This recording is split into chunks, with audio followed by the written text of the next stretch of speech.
자, 안녕하세요. 인간 실존의 위대성을 관토하는 부처님의 생애를 따라가는 붓다로드에 오신 것을 환영합니다. 오늘 말씀드릴 이야기는 부처님께서 깨달음을 얻고 나서 보리수 근처에서, 그러니까는 붓다가에서 어떤 일들이 일어나고 있었는가에 대한 내용들을 말씀을 드릴 거예요. 붓다가의 영역을 지금 가보면 정비가 어느 정도 잘 되어 있고, 원래는 거기가 약간 움푹 꺼진 자리예요. 그래서 제가 딱 가서 보는 순간에 이게 터가 별로 안 좋다. 터가 별로 안 좋다. 터가 좋은 터는 다 이렇게 도독하게 올라가 있습니다. 그리고 사람 사는 터는 다 이렇게 도독하게 올라가 있고, 푹 꺼진 터는 그게 이제 무덤자리 쓰는 터예요. 그리고 저기는 푹 꺼졌을 뿐더러 흙이 차는 자리예요. 흙이 차는 자리는 뭐냐면, 바람이 불면 왜 그런 거 있잖아요. 저기 해운대에 모래가 어디는 쓸려간다. 뭐 건축을 뭘 했더니 모래가 쓸려가서 계속 해운대에서 모래를 갖다가 차로 붓고 있다. 뭐 이런 얘기 들어보셨잖아요. 그러니까 그게 조류랑 관련돼서 뭔가가 있겠지요. 이동해서 쌓기도 하고 뭐 땡겨가기도 하고 뭐 그렇지 않겠어요? 그런 현상이 있죠.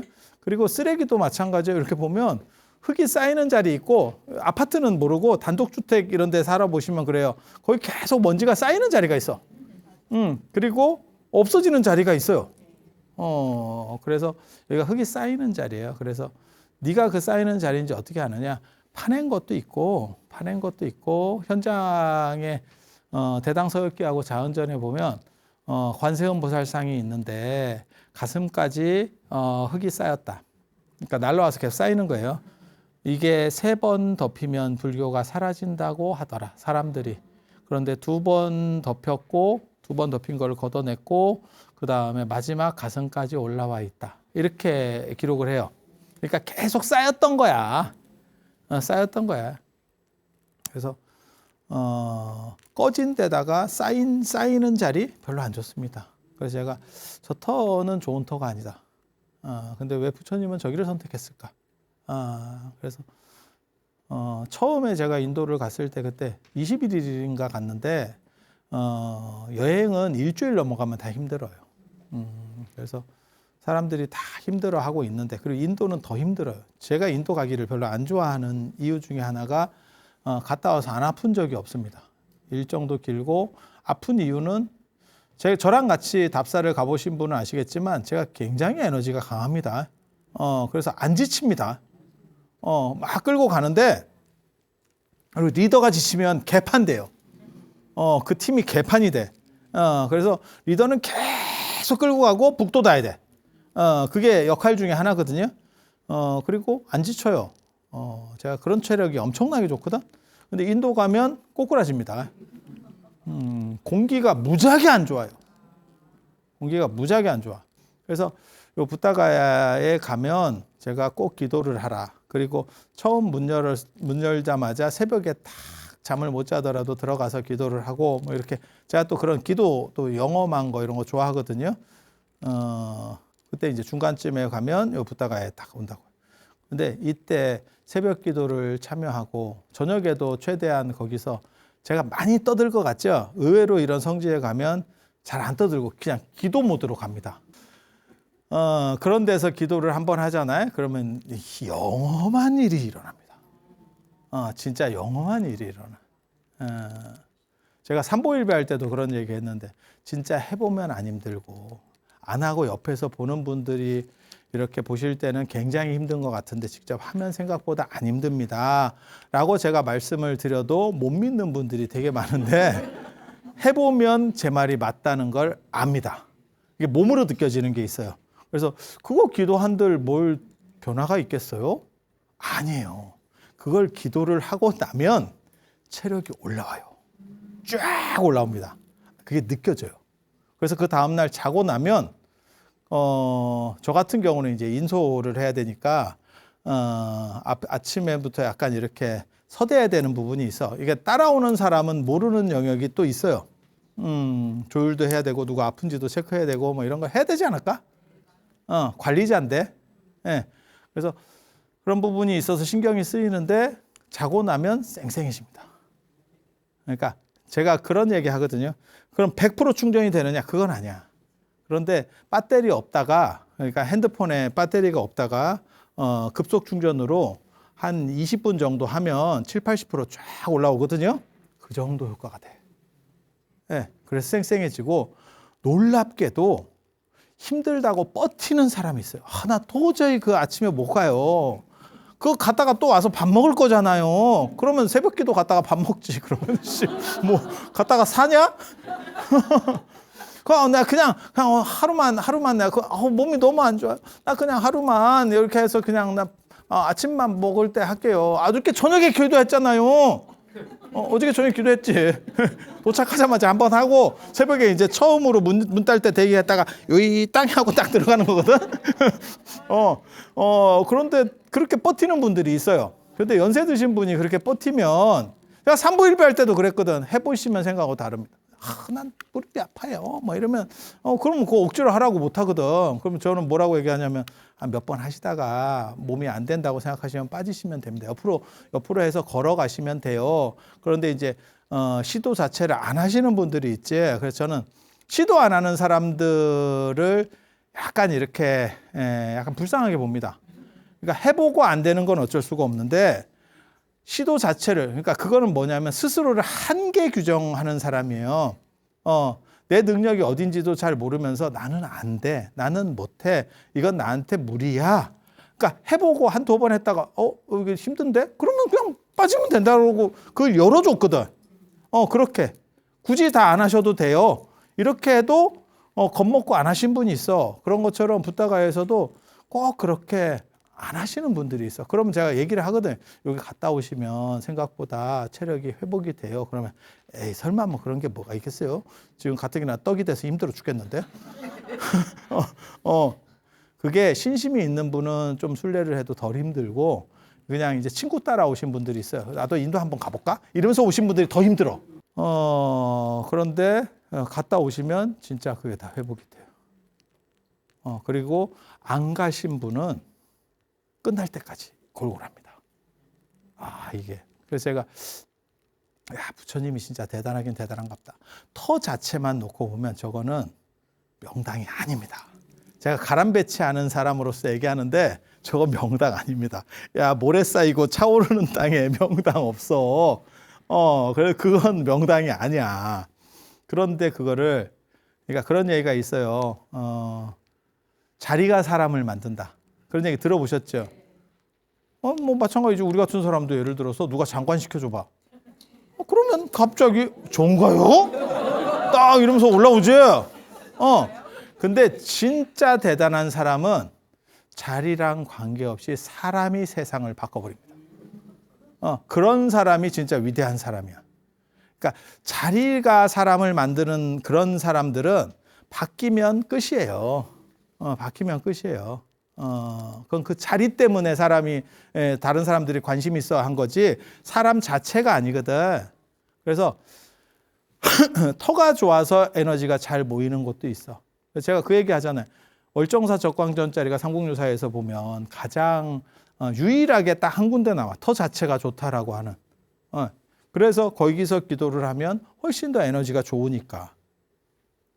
근데 부처님 같은 분이 딱 계시면 자리를 바꿔버린다. 그 에너지를 바꾼다니까. 그 얘기를 하고 싶은 거예요. 사람이 어떻게 자연을 바꿀 수 있을까? 자연의 기운을 바꿀 수 있을까? 이게 가능한가? 왜냐하면 자연은 거대하고 인간은 작잖아. 그러니까 우리가 자연의 영향을 받는 거지, 자연의 영향을 준다는 거는 쉬운 건 아니거든요. 아니, 그냥 생각해봐도 그렇잖아요. 이게 사이즈가 다르, 사이즈가. 그런데 부처님이 그 자리를 바꿔놔요. 그래서 거기서 기도하고 나면 진짜 에너지가 바뀝니다. 그래서 부처님이 뭔가 영험하긴 영험하구나 라는 생각을 해봅니다. 그거는 가서 기도하고 그 다음날 일어나 보면 느껴요. 그건 자기가 느껴. 그러네 이렇게. 그리고 그걸 못 느끼면 업장이 두터운 걸로. 다 그래요. 다 그래. 이게 그러니까는 한두 명이 그래요가 아니고 그거는 그냥 이거는 다 되는 거예요. 다 되는 거. 그래서 제가 삼보일배도 그거 해보면 다 된다니까. 제가 그렇게 얘기해도 사람들이 잘 안 믿더라고요. 근데 실제로 그런 거예요. 그래서 부처님이 그 보리수 밑에서 깨달음을 얻고 이 일곱 군데에서 7일씩 7군데에서 앉아서 명상을 하셨대. 깨달음을 얻고 난 뒤에. 불교의 깨달음이라고 하는 것은 어떤 이치적인 거기 때문에 그것을 그러니까는 터득하고 나서 약간 객관화시켜서 관조하는 게 필요해. 그래서 뭐가 있냐면 그걸 이제 오분법신에서 보면, 오분법신 하면 여러분이 잘 못 알아들으시겠지만 여러분이 다 아시는 거예요. 예불문에 보면 개항, 정향, 해항, 개정해, 해탈, 해탈직연, 이걸 오분법신이라 그래. 그래서 이거 여기다 향자를 붙여서 오분향내라고 해. 이게 원래 이름이 오분법신이야. 오분법신. 여기 보면 개, 정, 해, 이건 사막이고, 해탈, 이건 깨달음이라는 거고, 해탈직연, 내가 해탈했다라는 것을 인지하는, 객관화시켜서 딱 인지하는 게 있어요. 요 부분이 필요했던 거예요. 그래서 거기에 해당하는 게 7군데, 7일씩 7군데에서 명상을 했다니까 49일이에요. 49일 동안 명상을 한 거고, 그 중에 초기 37일, 21일 동안 하신 게 화엄경설법입니다. 그래서 그게 7군데가 어디냐? 사분율에는 이렇게 나와요. 보리수가 2군데, 보리수에서 2주 동안 계셨고, 보리수 거기 깨달음을 얻은 그 자리에서 그냥 2주 동안 더 계셨고, 정한탑이라고 있어요. 정한탑이라고. 좀 있으면 보여줄 겁니다. 정한탑이라고, 보리수 맞은편에 가서 부처님이 눈도 안 깜빡거리고 그 보리수를 봤대. 그래서 정한탑이에요. 거기에 탑을 하나 만들었어요. 그 다음에 4주체, 5주체는 리바나 나무 밑에 계셨고, 6주체 무찰린다 연못, 무찰린다 용왕의 연못이 있어요. 옛날에는 그냥 다 나무들이 있었을 거고, 뭐 탑이나 이런 건 당연히 없었을 거고, 다 나무들밖에 없었을 거고, 저 연못은 있었을 거예요. 저 연못은 있었을 걸로 추정하거든요. 그리고 7번째 날에 아유바라니 구율나무 밑에 계셨다. 이렇게 이제 사분율에는 나오고, 남방의 빨리울의 마하바카에는 또 달라요, 이게. 그리고 지금 7군데 붓다가야의 그 마하보디세탑 옆에 가면 그 7군데를 또 여기라고 설명합니다. 보리수가 1번이고 2번이 정한탑이고, 그러니까 좀 오락가락 하는 거요. 자료에 따라서 좀 다르다. 3번이 경행처, 이런 거 다 보여줄 거예요. 4번이 오색광명, 광명을 말했대. 촤. 그걸 계속 설명 내가 해드릴 겁니다. 그 다음에 반얀나무, 무찰린다. 아까 여기 6번 무찰린다는 거의 정확해. 1번 보리수하고 6번 무찰린다는 정확해. 정확한 것 같아. 그 다음에 7번째 라자야타나나무 뭐 이래가지고 거의 7군데. 지금도 거의 표지판이 있어요. 가보면. 요거 저랑 가시는 분들은 어디냐고 꼭 물어봐요. 제가 붓다가에 가면 이렇게 기분이 업돼가지고 기도하다가 이거 설명하는 걸 또 위치를 까먹어요. 그래서 물어봐야 돼. 어디예요? 이러면 거기예요. 근데 이게 팻말이 있어요. 그래서 그냥 혼자 찾아도 됩니다. 혼자 찾아도 됩니다. 자, 이제 부처님 지난 시간에 보여드렸던 맨 마지막 사진입니다. 옛날에는 부처님 눈을 확 띄운 적도 있어요. 불상 처음에 만들었을 때. 근데 사람들이 부담 느낀다 그래가지고 너무 뜨니까 부담하고 약간 이렇게 가만. 자, 부처님 지난 시간에 나왔던 맨 마지막에 부처님 사진입니다. 그리고 이렇게 이제 보리수, 보리수 밑에서 보리수 대단한 나무는 아니고요. 인도에 상당히 많은 나무입니다. 그리고 더운 지역 수종이고요. 그래서 그 밑에서 이제 부처님이, 그러니까 뭐 특수한 나무에서 깨달음을 얻었다가 아니고 원래는 피팔라수, 그리고 부처님께서 깨달음을 얻으신 뒤에 깨달음의 나무라는 보리수가 되는 거고, 이렇게 생긴 나무예요. 잎만 따면 이렇게. 그래서 이걸 약품 처리해서 인맥으로 해서 인도 가면 여기 인맥만 딱 남겨가지고 거기다 뭐 불상을 뭐 그려놓은 찍어놓은 것도 있고, 요즘은 여기 따가지고 여기 인맥만 하면 통과가 되거든요. 그래서 그걸로 차를 걸러 마시는 뭐 그런 것도 있고, 차 이제 좀 약간 이렇게 찌꺼기 나오는 걸 그 위에서 걸르기도 하고, 모르겠습니다. 뭐 이렇게 구리수. 저건 이제 물들인 거예요. 이거 밑에 저 빨간색 이런 거 나오는 건 아니고. 자, 이게 그 나무입니다. 부처님께서 깨달음을 얻으셨다는 바로 그 나무의 후손. 저 나무가 존재했던 거예요. 존재했던 거예요. 그런데 그 나무를 벤 사람에 대한 기록이 나옵니다. 베버렸습니다. 아쇼카 왕 부인이 아쇼카 왕이 부처님을 너무 좋아해서 마누라하고 안 놀아주고 맨날 가서 여기 가서 나무를 이렇게 쓰다듬고 있더래. 그래서 아쇼카 왕이 마실 나갔을 때 밑에 쫄들을 시켜가지고 비워버렸대. 그 아유광경에 나오는 얘기예요. 폈대. 싹. 그랬더니 아쇼카 왕이 가서 보고 아낌없이 주는 나무가 됐네?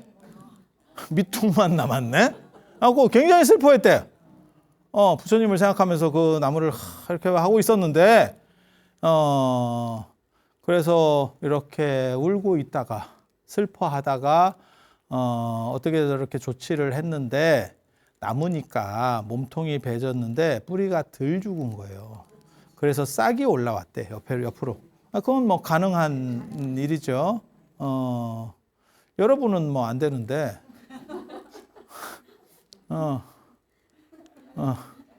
토종비결에 보면 고목나무에 새싹이 핀다. 딱 그런 대목이지. 그런 대목. 그래서 여기 밑에서 쫄쫄쫄 올라왔대. 그래서 그 올라온 나무를 나중에 아쇼카 왕이 스리랑카로 보냅니다. 일부를. 여기 살아있는 거 있고 뭐 나무니까 그렇게 해서 그래서 스리랑카의 당신 아들과 딸이 마힌다하고 상가미타가 출가해서 스리랑카 불교의 시조가 되거든요. 또 갈 때 요거를 그때 사리를 가지고 왔으면 대박인데 사리는 안 가지고 가고 나목대기만 가지고 왔다더라. 그래서 스리랑카에 가면 그 나무의 후손을 진짜 볼 수 있어. 그리고 이 나무는 이제 죽으면 그 나무를 갖다가 다시 이렇게 그래서 한 뭐 증손자, 뭐 고손자 정도 되는 그런 나무입니다. 아니 2,500년이잖아. 나무도 살아야지. 그때까지 이게 나무도 다 수명이 있어요. 아시는지 모르겠는데 어떤 거는 오래 살고 어떤 거는 일찍 죽고 뭐 이래요. 그래서 제가 그런 얘기 하는데 큰 스님들이 이렇게 뭐 지팡이 꽂았더니 나무가 싹이 났어요. 그렇게 할 때 오래 사는 수종을 해야 되고 은행나무나 이런 걸 지팡이로 써라. 이렇게 말씀을 드리고 그런 걸 써야 되고 그리고 청명 한식 때 지팡이를 꽂아야 잘 살더라. 시즌이 있다. 시즌이. 예, 시즌이 있다. 시즌이 있다. 아무 때나 꽂으면 겨울에 꽂으면 큰 스님이 신통이 있어서 쉽지 않다. 쉽지 않다. 청명 한식 때 은행나무 꽂아라. 저 오대산 중대에 가면 하남노 스님이 꽂았던 지팡이가 살았어요. 그 단풍나무. 근데 단풍나무는 100년에서 120년밖에 못 살아. 그래서 그 어른 돌아가시고 나서 그 나무도 죽었어요. 나중에. 그 나무가 진짜 있다니까. 죽었는데 그게 최근에 이게 싹이 나서 다시 그 자리에서 뭐 스님들이 뭐 크게 관심을 기울인 것도 아닌데 지가 살고 싶어서 나왔어요. 나 아직 안 죽었어요. 이러면서 나와가지고 있어. 이 나무 있어. 그 옆에 있어요. 그 중대 중대 여기 우리 오대산 월정사 사잠 거기 그 법당 옆에 있어요. 근데 그걸 홍보를 잘 안 하는 것 같더라고. 사람들이 잘 몰라요.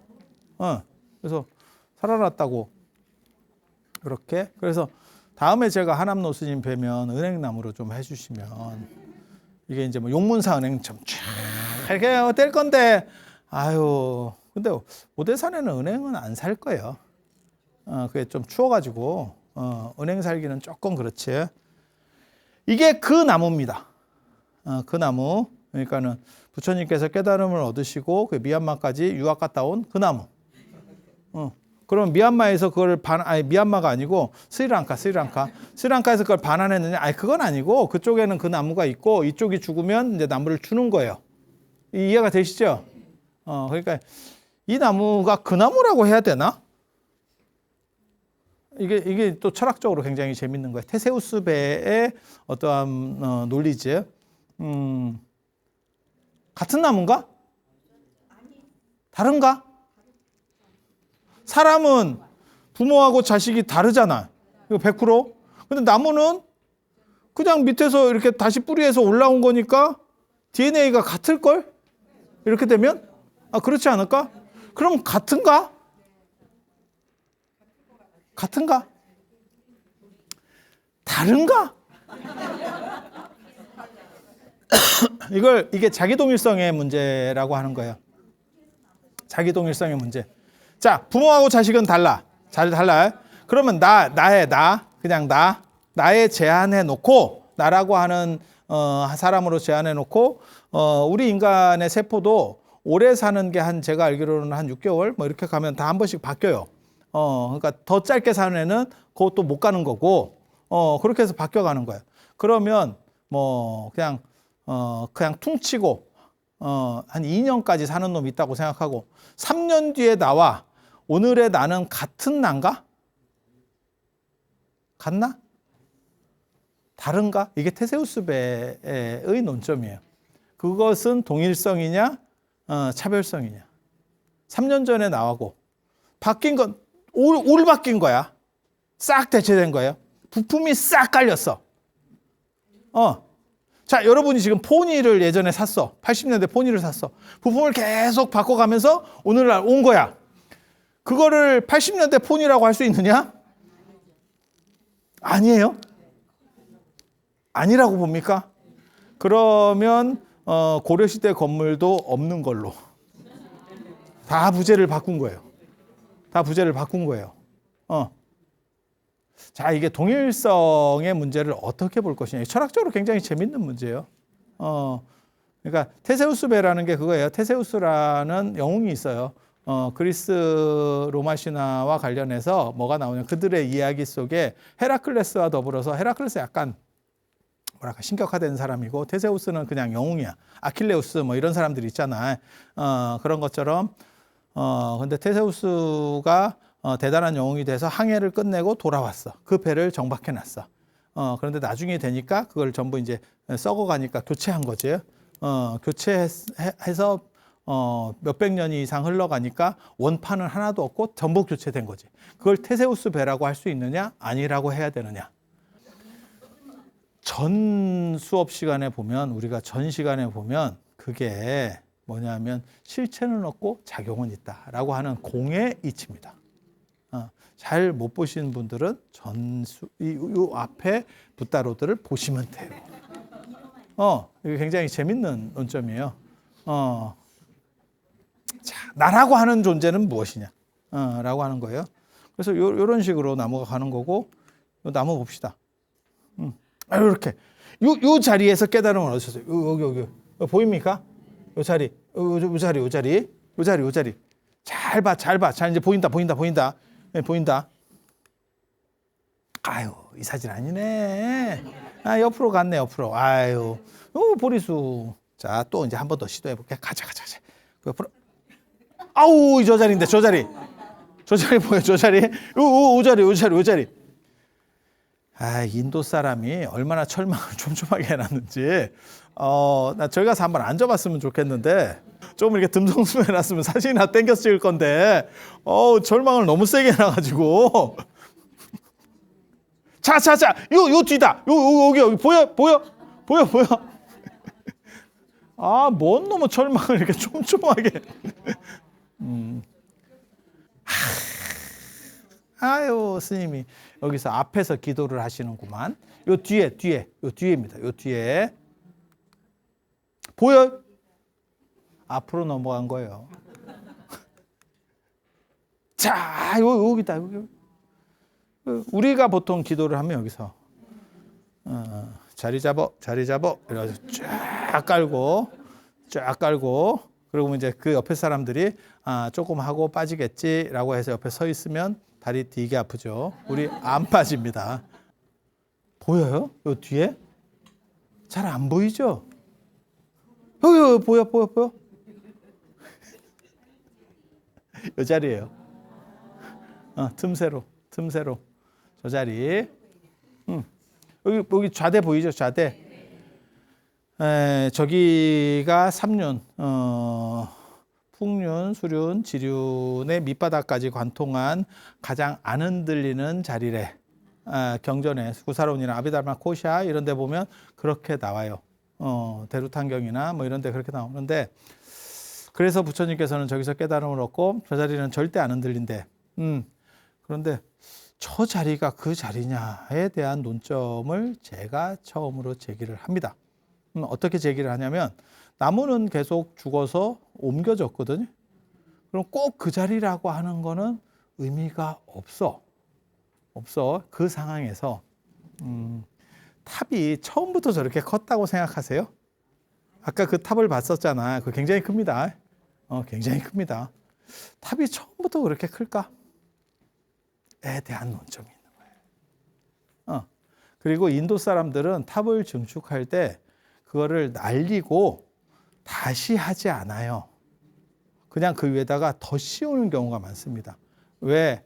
그거를 깨트리고 다시 하면, 재건축을 해버리면 앞에 탑을 뽀개야 되잖아. 그게 너무 부담이 되는 거예요.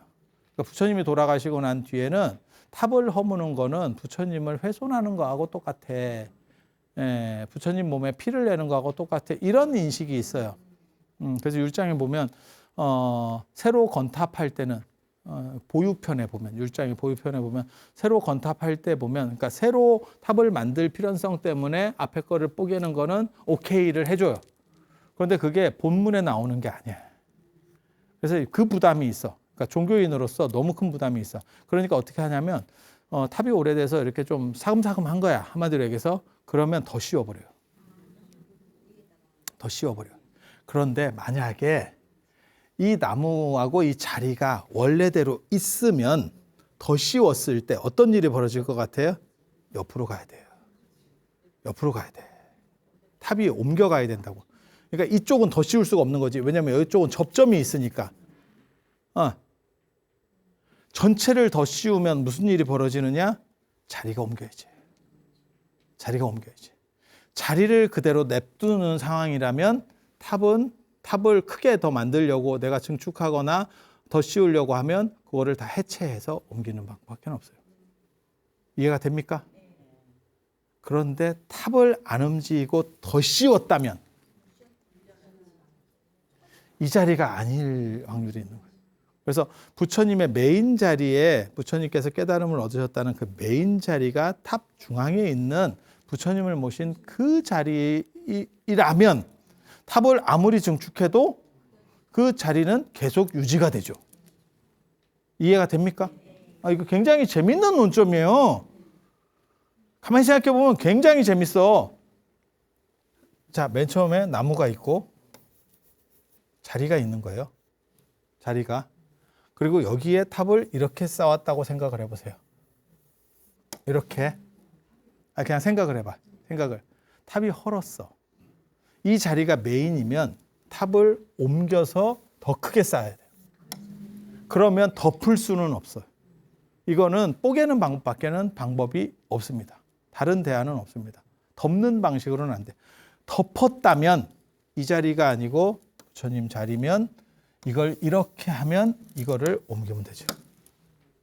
그러니까 이게 상징이냐, 이 자리가 상징성이냐, 쉽게 말해서 불상의 자리가 원 자리냐라는 논점이 나오는 거예요.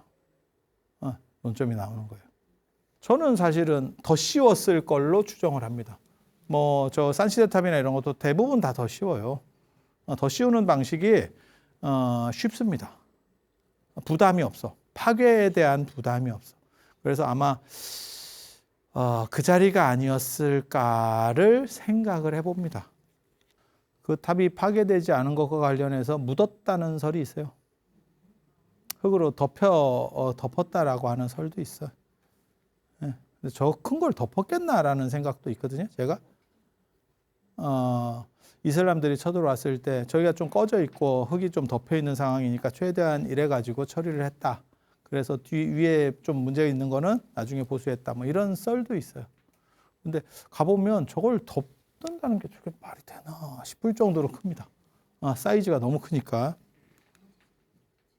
그래서 이렇게 주변이 굉장히 넓어요. 사역도 넓고 불교식으로 말하면 최고 성지지. 그리고 아까 말씀드린 것처럼 4개 이렇게 있는 걸 지금 보실 수 있고요. 수미산이 꼭대기 옆에 4개의 봉우리가 있는 이야기가 나와요. 근데 원래는 저런 식의 큰 봉우리는 아니에요. 전체가 약간 이렇게 이런 식이에요. 이런 식으로 약간 올라간 정도 구조입니다. 내가 수미산 잘 알거든. 수미산이 어떻게 생겼는지 내가 정확하게 잘 압니다. 왜? 수미산이 어떻게 생겼는지를 가지고 논문을 썼어요. 그래서 그걸 다 그렸어. 거기에 수미산에 대한 묘사 나오는 걸 가지고 수미산은 어떻게 생겼다를 내가 다 그렸어. 그래서 요렇게 생긴 거, 요렇게 생긴 거, 요렇게 생긴 거, 요 중 하나일 수밖에 없음.